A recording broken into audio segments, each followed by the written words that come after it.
हाँ जी, सत श्री अकाल जी साਰਿਆਂ ਨੂੰ। ਸੋ ਪੰਜਾਬ ਮੇਡ ਵਿੱਚ ਤੁਹਾਡਾ ਬਹੁਤ-ਬਹੁਤ ਸਵਾਗਤ ਕਰਦੇ ਹਾਂ ਤੇ ਅੱਜ ਗੱਲ ਕਰਾਂਗੇ ਇੰਟਰਸਟਿੰਗ ਫੈਕਟਸ ਬਾਰੇ। ਸੋ ਕੁਝ ਉਹ ਡੂੰਘੀਆਂ ਜਾਣਕਾਰੀਆਂ ਜੋ ਸ਼ਾਇਦ ਤੁਹਾਨੂੰ ਨਹੀਂ ਪਤਾ ਹੋਣਗੀਆਂ। ਮੰਨ ਲਓ ਜੇਕਰ ਤੁਸੀਂ ਕਿਸੇ ਮਿਊਚੁਅਲ ਫੰਡ ਕੰਪਨੀ ਦੇ ਫੰਡ ਮੈਨੇਜਰ ਹੋ, ਮਤਲਬ ਤੁਸੀਂ ਲੋਕਾਂ ਦਾ ਪੈਸਾ ਉਸ ਕੰਪਨੀ ਵਿੱਚ ਮੈਨੇਜ ਕਰਦੇ ਹੋ ਮਿਊਚੁਅਲ ਫੰਡ ਵਿੱਚ ਲਾ ਕੇ ਹਰ ਰੋਜ਼, ਤੇ ਉਹ ਬੰਦੇ ਲਈ 100-200 ਕਰੋੜ ਡੇਲੀ ਦੀ ਟ੍ਰੇਡਿੰਗ ਆਮ ਗੱਲ ਹੈ ਤੇ ਵੱਡੇ ਮਿਊਚੁਅਲ ਫੰਡ ਦੇ ਮੈਨੇਜਰਾਂ ਲਈ 4-500 ਕਰੋੜ ਵੀ ਆਮ ਗੱਲ ਹੈ, ਉਹ ਵੀ ਡੇਲੀ। ਸੋ ਮੰਨ ਲਓ ਹੁਣ ਤੁਸੀਂ ਕੱਲ ਨੂੰ ਕਿਸੇ ਕੰਪਨੀ ਦੇ 500 ਕਰੋੜ ਦੇ ਸ਼ੇਅਰ ਖਰੀਦਣੇ ਨੇ। ਸੋ ਜੇਕਰ ਕੱਲ ਨੂੰ ਤੁਸੀਂ ਇਹ ਟ੍ਰਾਂਜੈਕਸ਼ਨ ਕਰ ਦਿੱਤੀ, 500 ਕਰੋੜ ਦੇ ਸ਼ੇਅਰ ਖਰੀਦ ਲਏ, ਤਾਂ ਇਸ ਦੀ ਵਜ੍ਹਾ ਕਾਰਨ ਹੀ ਇਹ ਸ਼ੇਅਰ ਦੇ ਪ੍ਰਾਈਸ ਭੱਜਣਗੇ। ਤੇ ਹੁਣ ਤੁਹਾਡੇ ਕੋਲ ਅੱਜ ਇਹ ਇਨਫੋਰਮੇਸ਼ਨ ਹੋਵੇਗੀ ਕਿ ਕੱਲ ਨੂੰ ਜੋ ਤੁਸੀਂ ਕੰਮ ਕਰਨ ਵਾਲੇ ਹੋ ਉਸ ਦੀ ਵਜ੍ਹਾ ਕਾਰਨ ਕਿਸੇ ਕੰਪਨੀ ਦੇ ਸ਼ੇਅਰ ਪ੍ਰਾਈਸ ਵਧਣਗੇ। ਸੋ ਹੁਣ ਤੁਹਾਡਾ ਇਨਲੀਗਲ ਦਿਮਾਗ ਕੀ ਕਹੇਗਾ ਕਿ ਮੈਂ ਆਪਣੇ ਖੁਦ ਦੇ ਪੈਸਿਆਂ ਦੇ ਸ਼ੇਅਰ ਅੱਜ ਰਾਤ ਹੀ ਖਰੀਦ ਲੈਣਾ ਹੈ, ਕੱਲ ਨੂੰ ਇਹ ਟ੍ਰਾਂਜੈਕਸ਼ਨ ਤੋਂ ਬਾਅਦ ਜਦੋਂ ਰੇਟ ਵਧੇਗਾ ਤਾਂ ਮੈਂ ਉਸ ਰੇਟ ਤੇ ਵੇਚ ਦਵਾਂਗਾ। ਪਰ ਤੁਸੀਂ ਇੱਥੇ ਫੜੇ ਜਾਓਗੇ। ਬੇਸ਼ੱਕ ਤੁਸੀਂ ਇਹ ਟ੍ਰਾਂਜੈਕਸ਼ਨ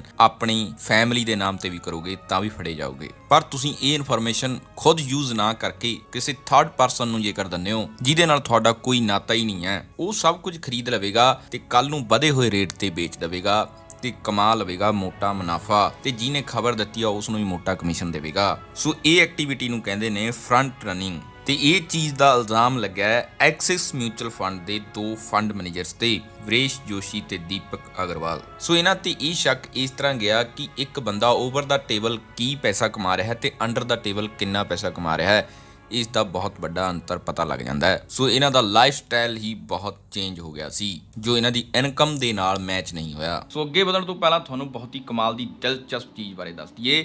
ਹਰ ਕੋਈ ਅੱਜ ਜੋ ਵੀ ਆਪਣੇ ਜੋਗਾ ਪੈਸਾ ਕਮਾ ਰਿਹਾ ਹੈ ਉਹ ਉਸ ਪੈਸੇ ਨੂੰ ਇਨਵੈਸਟ ਵੀ ਕਰਨਾ ਚਾਹੁੰਦਾ ਹੈ, ਪਰ ਹਰ ਕਿਸੇ ਨੂੰ ਇਸ ਬਾਰੇ ਨੌਲੇਜ ਨਹੀਂ ਹੁੰਦੀ ਤੇ ਕੋਈ ਵੀ ਬੰਦਾ ਬੜੇ ਰਿਟਰਨ ਪਾਉਣ ਦੇ ਚੱਕਰ ਵਿੱਚ ਆਪਣਾ ਕਮਾਇਆ ਪੈਸਾ ਜੋਖਿਮ ਵਿੱਚ ਨਹੀਂ ਪਾਉਣਾ ਚਾਹੁੰਦਾ। ਹਰ ਕਿਸੇ ਨੂੰ ਇੱਕ ਸੁਰੱਖਿਅਤ ਇਨਵੈਸਟਮੈਂਟ ਦੀ ਲੋੜ ਹੈ ਤਾਂ ਜੋ ਉਸ ਦੇ ਪੈਸੇ ਉੱਤੇ ਮਾਰਕੀਟ ਦੇ ਉਤਰਾਅ ਚੜਾਅ ਦਾ ਕੋਈ ਵੀ ਅਸਰ ਨਾ ਪਵੇ ਤੇ ਉਸ ਨੂੰ ਵਧੀਆ ਰਿਟਰਨ ਵੀ ਮਿਲ ਜਾਣ। ਸੋ ਇਹ ਬਹੁਤ ਹੀ ਕਮਾਲ ਦੀ ਚੀਜ਼ ਬਾਰੇ ਅਸੀਂ ਤੁਹਾਨੂੰ ਦੱਸ ਰਹੇ ਹਾਂ, ਅਸੀਂ ਖੁਦ ਵੀ ਯੂਜ਼ ਕਰ ਰਹੇ ਹਾਂ। ਆਲ ਵੈਦਰ ਇਨਵੈਸਟਿੰਗ ਸਮਾਲ ਕੇਸ ਸਾਨੂੰ ਬਹੁਤ ਹੀ ਕਮਾਲ ਦੀ ਚੀਜ਼ ਦੇ ਰਿਹਾ ਜੋ ਸਾਨੂੰ ਸਾਰਿਆਂ ਨੂੰ ਚਾਹੀਦੀ ਹੈ। ਸੋ ਮੈਂ ਖੁਦ ਇਸ ਨੂੰ ਯੂਜ਼ ਕਰ ਰਿਹਾ, ਤੁਸੀਂ ਵੀ ਜ਼ਰੂਰ ਕਰਕੇ ਦੇਖਿਓ। ਸੋ ਸਾਡੇ ਕਹਿਣ ਦਾ ਮਤਲਬ ਇਹ ਹੈ ਕਿ ਜਿਹੜੇ ਬੰਦੇ ਮਾਰਕੀਟ ਬਾਰੇ ਬਿਲਕੁਲ ਵੀ ਨਹੀਂ ਜਾਣਦੇ ਜਾਂ ਇਹ ਖੇਤਰ ਵਿੱਚ ਨਵੇਂ ਨੇ, ਜਿਨ੍ਹਾਂ ਨੂੰ ਮਾਰਕੀਟ ਦਾ ਬਿਲਕੁਲ ਵੀ ਨਹੀਂ ਪਤਾ, ਜਾਂ ਫਿਰ ਜਿਹੜੀ ਜੌਬ ਕਰਦੇ ਨੇ ਜਿਨ੍ਹਾਂ ਕੋਲ ਮਾਰਕੀਟ ਦੇਖਣ ਦਾ ਬਿਲਕੁਲ ਵੀ ਸਮਾਂ ਨਹੀਂ ਹੈ, ਉਹਨਾਂ ਨੂੰ ਸਮਾਲ ਕੇਸ ਵਿੱਚ ਜਾ ਕੇ ਆਲ ਵੈਦਰ ਇਨਵੈਸਟਿੰਗ ਵਿੱਚ ਨਿਵੇਸ਼ ਕਰਨਾ ਚਾਹੀਦਾ ਬਿਨਾਂ ਕਿਸੇ ਟੈਨਸ਼ਨ ਤੋਂ। ਬਹੁਤ ਹੀ ਕਮਾਲ ਦੀ ਚੀਜ਼ ਹੈ। ਸੋ ਲਿੰਕ ਡਿਸਕ੍ਰਿਪਸ਼ਨ 'ਚ ਮਿਲ ਜਾਵੇਗਾ, ਇੱਕ ਵਾਰੀ ਚੈੱਕ ਜ਼ਰੂਰ ਕਰਿਓ। ਤੇ ਹੁਣ ਗੱਲ ਕਰਦੇ ਹਾਂ ਐਲੋਨ ਮਸਕ ਦੀ। ਐਲੋਨ ਮਸਕ ਦਾ ਦਿਮਾਗ ਕਿਹੜੇ ਲੈਵਲ ਦਾ ਹੈ ਇਸ ਬਾਰੇ ਤੁਹਾਨੂੰ ਦੱਸਦੇ ਹਾਂ। ਸੋ ਇਹ ਗੱਲ ਆ 2008 ਦੀ, ਜਦੋਂ ਟੈਸਲਾ ਦੇ ਇੱਕ ਕਰਮਚਾਰੀ ਨੇ ਬਿਨਾਂ ਆਪਣੀ ਪਹਿਚਾਣ ਦੱਸੇ ਇੱਕ ਲੈਟਰ ਲਿਖ ਕੇ ਨਿਊਜ਼ ਆਊਟਲੈਟ ਨੂੰ ਭੇਜ ਦਿੱਤਾ ਤੇ ਉੱਤੋਂ ਉਸ ਨਿਊਜ਼ ਆਊਟਲੈਟ ਨੇ ਉਸ ਨੂੰ ਪਬਲਿਸ਼ ਵੀ ਕਰ ਦਿੱਤਾ ਸੀ, ਜਿਹਦੇ ਵਿੱਚ ਉਸ ਨੇ ਟੈਸਲਾ ਦੀਆਂ ਕੁਝ ਇੰਟਰਨਲ ਇਨਫੋਰਮੇਸ਼ਨਸ ਨੂੰ ਲੀਕ ਕਰ ਦਿੱਤਾ ਤੇ ਕੰਪਨੀ ਦੇ ਉੱਤੇ ਕਰਮਚਾਰੀਆਂ ਨਾਲ ਗਲਤ ਵਿਵਹਾਰ ਨਾਲ ਪੇਸ਼ ਆਉਣ ਦੇ ਚਾਰਜਸ ਲਗਾ ਦਿੱਤੇ, ਜਿਸ ਤੋਂ ਬਾਅਦ ਉਹ ਨਿਊਜ਼ ਆਊਟਲੈਟ ਨੇ ਉਸ ਲੈਟਰ ਨੂੰ ਪਬਲਿਸ਼ ਵੀ ਕਰ ਦਿੱਤਾ ਤੇ ਇਸ ਕਾਰਨ ਟੈਸਲਾ ਦੀ ਇਮੇਜ ਤੇ ਬਹੁਤ ਭਾਰੀ ਅਸਰ ਪਿਆ ਤੇ ਹੁਣ ਕੋਈ ਵੀ ਨਹੀਂ ਜਾਣਦਾ ਸੀ ਕਿ ਇੰਨੇ EMPLOYE ਵਿੱਚੋਂ ਇਹ ਲੈਟਰ ਕਿਸ ਨੇ ਲਿਖਿਆ ਹੈ। ਪਰ ਐਲੋਨ ਮਸਕ ਦੇ ਖੁਫੀਆ ਦਿਮਾਗ ਨੇ ਉਸ ਕਰਮਚਾਰੀ ਨੂੰ ਫੜ ਲਿਆ ਤੇ ਇਹ ਕਿਵੇਂ ਫੜਿਆ ਇਸ ਬਾਰੇ ਗੱਲ ਕਰਨੇ ਆ। ਸੋ ਐਲੋਨ ਮਸਕ ਨੇ ਉਹ ਸਾਰੇ ਲੈਟਰ ਨੂੰ ਕਾਪੀ ਕਰਕੇ ਇੱਕ ਵਰਡ ਡਾਕੂਮੈਂਟ ਤੇ ਪੇਸਟ ਕੀਤਾ ਤੇ ਉੱਥੇ ਉਸ ਨੂੰ ਸੇਵ ਕਰਕੇ ਉਸ ਦਾ ਫਾਈਲ ਸਾਈਜ਼ ਚੈੱਕ ਕੀਤਾ ਤੇ ਇਸ ਤੋਂ ਬਾਅਦ ਉਹਨਾਂ ਨੇ ਆਫਿਸ ਦੇ ਡੇਟਾ ਬਾਰ ਪ੍ਰਿੰਟਰ ਤੋਂ ਹਿਸਟਰੀ ਚੈੱਕ ਕਰਵਾਈ ਤੇ ਜਿਸ ਵਿੱਚ ਉਹਨਾਂ ਨੂੰ ਉਸੇ ਸਾਈਜ਼ ਦਾ ਇੱਕ ਡਾਕੂਮੈਂਟ ਤੇ ਕਿਸ ਨੇ ਪ੍ਰਿੰਟ ਕੀਤਾ ਸੀ, ਕਿਹੜੀ ਡੇਟ ਨੂੰ ਕਿੰਨੇ ਵਜੇ ਕੀਤਾ ਸੀ, ਸਭ ਕੁਝ ਪਤਾ ਲੱਗ ਗਿਆ ਤੇ ਜਿਸ ਤੋਂ ਬਾਅਦ ਉਹ ਕਰਮਚਾਰੀ ਫੜਿਆ ਗਿਆ ਤੇ ਉਸ ਨੂੰ ਜੌਬ ਤੋਂ ਕੱਢ ਦਿੱਤਾ ਗਿਆ।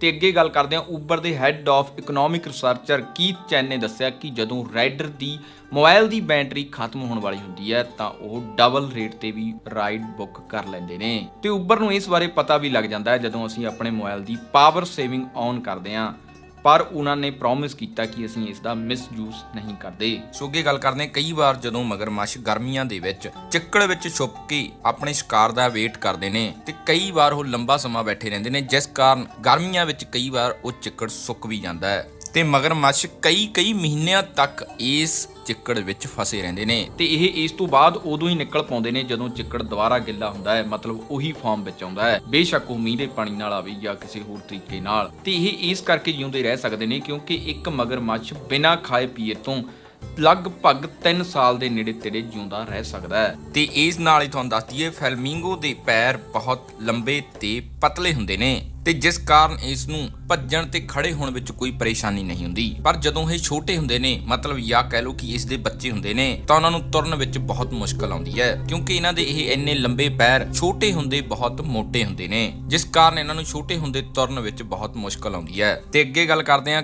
ਕਾਂਟੋ ਦੀ, ਜਿਹਨੂੰ ਗਲਹੈਰੀ ਵੀ ਕਹਿੰਦੇ ਨੇ। ਸੋ ਇਹ ਹਮੇਸ਼ਾ ਆਪਣੇ ਦੰਦਾਂ ਨਾਲ ਕੁਝ ਨਾ ਕੁਝ ਕੁਤਰਦੀ ਰਹਿੰਦੀ ਹੈ। ਜੇ ਕੁਝ ਵੀ ਨਾ ਮਿਲੇ ਤਾਂ ਲੱਕੜੀ ਦੇ ਉੱਤੇ, ਦਰਖਤਾਂ ਦੇ ਉੱਤੇ। ਸੋ ਇਹ ਇਸ ਦਾ ਕੋਈ ਸ਼ੌਂਕ ਨਹੀਂ ਹੈ, ਬਲਕਿ ਇਹ ਇਸ ਦੀ ਮਜਬੂਰੀ ਹੈ। ਜੇਕਰ ਇਹ ਇਸ ਤਰ੍ਹਾਂ ਨਾ ਕਰੇ ਤਾਂ ਇਸ ਦੇ ਦੰਦ ਬਹੁਤ ਲੰਬੇ ਹੋ ਸਕਦੇ ਨੇ ਤੇ ਜਿਸ ਤੋਂ ਬਾਅਦ ਇਸ ਨੂੰ ਖਾਣਾ ਖਾਣ ਵਿੱਚ ਬਹੁਤ ਦਿੱਕਤ ਆ ਸਕਦੀ ਹੈ। ਸੋ ਅੱਗੇ ਗੱਲ ਕਰਦੇ ਹਾਂ ਕੇਰਲਾ ਤੇ ਕਰਨਾਟਕਾ ਦੀ ਇੱਕ ਲੜਾਈ ਦੀ, ਜੋ ਕਿ ਪਿਛਲੇ ਕਈ ਸਾਲਾਂ ਤੋਂ ਇਹਨਾਂ ਦੇ ਵਿਚਕਾਰ ਚੱਲਦੀ ਆ ਰਹੀ ਸੀ ਤੇ ਇਹ ਇੱਕ ਨਾਮ ਨੂੰ ਲੈ ਕੇ ਚੱਲ ਰਹੀ ਹੈ, KSRTC ਤੇ KSRTC, ਮਤਲਬ Kerala state road transport corporation ਤੇ Karnataka state road transport corporation. ਮਤਲਬ ਸ਼ਾਰਟ ਫਾਰਮ ਵਿੱਚ ਦੋਨਾਂ ਦੇ ਨੇਮ ਸੇਮ ਬਣਦੇ ਨੇ। ਪਰ ਹੁਣ ਦਿੱਕਤ ਕੀ ਆ ਰਹੀ ਸੀ? ਸੋ ਹੁਣ ਜਦੋਂ ਕੋਈ ਕੇਰਲਾ ਦਾ ਪੈਸੇਂਜਰ KSRTC ਨੂੰ ਸਰਚ ਕਰਦਾ ਸੀ ਤਾਂ ਉਸ ਨੂੰ KSRTC ਦੀ ਵੈਬਸਾਈਟ ਤਾਂ ਮਿਲਦੀ ਸੀ, ਪਰ ਉਹ ਕੇਰਲਾ ਦੀ ਨਹੀਂ ਕਰਨਾਟਕਾ ਦੀ ਹੁੰਦੀ ਸੀ। ਤੇ ਉੱਤੋਂ ਕਰਨਾਟਕਾ ਨੇ KSRTC ਨੂੰ ਟ੍ਰੇਡਮਾਰਕ ਕਰਵਾ ਕੇ ਕੇਰਲਾ ਨੂੰ ਲੀਗਲ ਨੋਟਿਸ ਵੀ ਭੇਜ ਦਿੱਤਾ। ਸੋ ਉਸ ਵਿੱਚ ਉਹਨਾਂ ਨੇ ਕਿਹਾ ਕਿ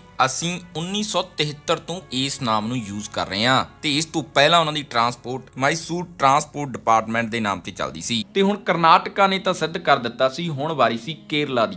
ਕੇਰਲਾ ਨੂੰ ਸਿੱਧ ਕਰਨਾ ਪੈਣਾ ਸੀ ਕਿ ਉਹ 1973 ਤੋਂ ਵੀ ਪਹਿਲਾਂ ਦੇ ਇਸ ਨਾਮ ਨੂੰ ਯੂਜ਼ ਕਰ ਰਹੇ ਨੇ, ਮਤਲਬ ਉਹਨਾਂ ਨੂੰ ਇਸ ਚੀਜ਼ ਦੇ ਸਬੂਤ ਦਿਖਾਉਣੇ ਪੈਣੇ ਸੀ।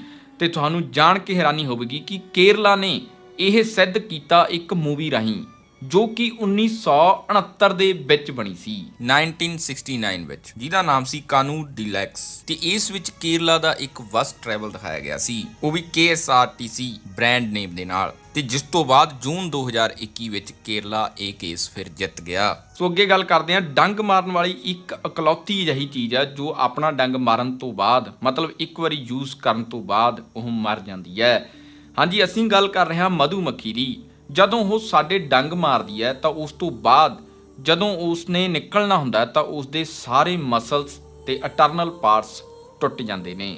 ਸੋ ਮਧੂਮੱਖੀ ਜਦੋਂ ਸਾਨੂੰ ਡੰਗ ਮਾਰਦੀ ਹੈ ਤਾਂ ਉਹ ਡੰਗ ਮਾਰਦੀ ਸਾਰ ਹੀ ਐਪੀਟੌਕਸਿਨ ਨਾਮ ਦਾ ਜ਼ਹਿਰ ਸਾਡੀ ਬਾਡੀ ਦੇ ਵਿੱਚ ਆਪਣੇ ਵੈਨਮ ਰਾਹੀਂ ਤਾਰ ਦਿੰਦੀ ਹੈ। ਤੇ ਹੁਣ ਦਿੱਕਤ ਇਹ ਹੈ ਕਿ ਉਸ ਦਾ ਇਹ ਡੰਗ ਆਪਣੀ ਚਮੜੀ ਮੋਟੀ ਹੋਣ ਕਾਰਨ ਇਸ ਵਿੱਚ ਫਸਿਆ ਰਹਿ ਜਾਂਦਾ ਹੈ। ਤੇ ਹੁਣ ਜਦੋਂ ਉਹ ਜ਼ੋਰ ਲਾ ਕੇ ਇਹ ਡੰਗ ਨੂੰ ਕੱਢਦੀ ਹੈ ਤਾਂ ਡੰਗ ਤਾਂ ਨਹੀਂ ਨਿਕਲਦਾ, ਪਰ ਉਸ ਦੇ ਪਿਛਲੇ ਹਿੱਸੇ ਤੇ ਲੋਡ ਪੈਣ ਕਾਰਨ ਉਹ ਅਲੱਗ ਹੋ ਜਾਂਦਾ ਹੈ, ਜਿਸ ਨੂੰ ਐਬਡੋਨਿਮ ਕਿਹਾ ਜਾਂਦਾ ਹੈ। ਤੇ ਡਾਈਜੈਸਟ ਵਾਲਾ ਹਿੱਸਾ ਵੀ ਟੁੱਟ ਜਾਂਦਾ ਹੈ ਤੇ ਵੈਨਮ ਵਾਲਾ ਹਿੱਸਾ ਵੀ ਆਪਣੀ ਚਮੜੀ ਵਿੱਚ ਹੀ ਰਹਿ ਜਾਂਦਾ ਹੈ। ਤੇ ਹੁਣ ਕੁਝ ਦੇਰ ਬਾਅਦ ਮਧੂਮੱਖੀ ਦਾ ਮਰਨਾ ਤੈਅ ਏ। ਕਈ ਵਾਰ ਇਸ ਤਰ੍ਹਾਂ ਹੁੰਦਾ ਹੈ ਕਿ ਮਧੂਮੱਖੀ ਥੋੜਾ ਜਿਹਾ ਡੰਗ ਮਾਰਨ ਤੋਂ ਬਾਅਦ ਹੀ ਉੱਡ ਜਾਂਦੀ ਹੈ, ਜਾਂ ਅਸੀਂ ਉਸ ਨੂੰ ਆਪਣਾ ਹੱਥ ਮਾਰ ਕੇ ਅਲੱਗ ਕਰ ਦਿੰਦੇ ਹਾਂ। ਉਸ ਦੌਰਾਨ ਮਧੂਮੱਖੀ ਬਚ ਜਾਂਦੀ ਹੈ, ਪਰ ਜੇਕਰ ਉਹ ਆਪਣਾ ਪੂਰਾ ਡੰਗ ਮਾਰੇ ਤਾਂ ਉਸ ਦੇ ਬਚਣ ਦੇ ਚਾਂਸ ਬਹੁਤ ਜ਼ਿਆਦਾ ਘਟ ਜਾਂਦੇ ਨੇ। ਸੋ ਮਧੂਮੱਖੀ ਲੜਨ ਤੋਂ ਬਾਅਦ ਇਸ ਡੰਗ ਨੂੰ ਤੁਹਾਨੂੰ ਤੁਰੰਤ ਕੱਢ ਦੇਣਾ ਚਾਹੀਦਾ ਹੈ, ਕਿਉਂਕਿ ਇਸ ਵਿੱਚ ਜੋ ਵੈਨਮ ਸੈਕ ਹੈ ਉਹ ਕੁਝ ਸਮੇਂ ਤੱਕ ਜ਼ਹਿਰ ਨੂੰ ਪੰਪ ਕਰਦਾ ਰਹਿੰਦਾ ਹੈ। ਜਿਨ੍ਹਾਂ ਕੋਲ ਮਾਰਕੀਟ ਦੇਖਣ ਦਾ ਬਿਲਕੁਲ ਵੀ ਸਮਾਂ ਨਹੀਂ ਹੈ, ਉਹਨਾਂ ਨੂੰ ਸਮਾਲ ਕੇਸ ਵਿੱਚ ਜਾ ਕੇ ਆਲ ਵੈਦਰ ਇਨਵੈਸਟਿੰਗ ਵਿੱਚ ਨਿਵੇਸ਼ ਕਰਨਾ ਚਾਹੀਦਾ ਬਿਨਾਂ ਕਿਸੇ ਟੈਨਸ਼ਨ ਤੋਂ। ਬਹੁਤ ਹੀ ਕਮਾਲ ਦੀ ਚੀਜ਼ ਹੈ।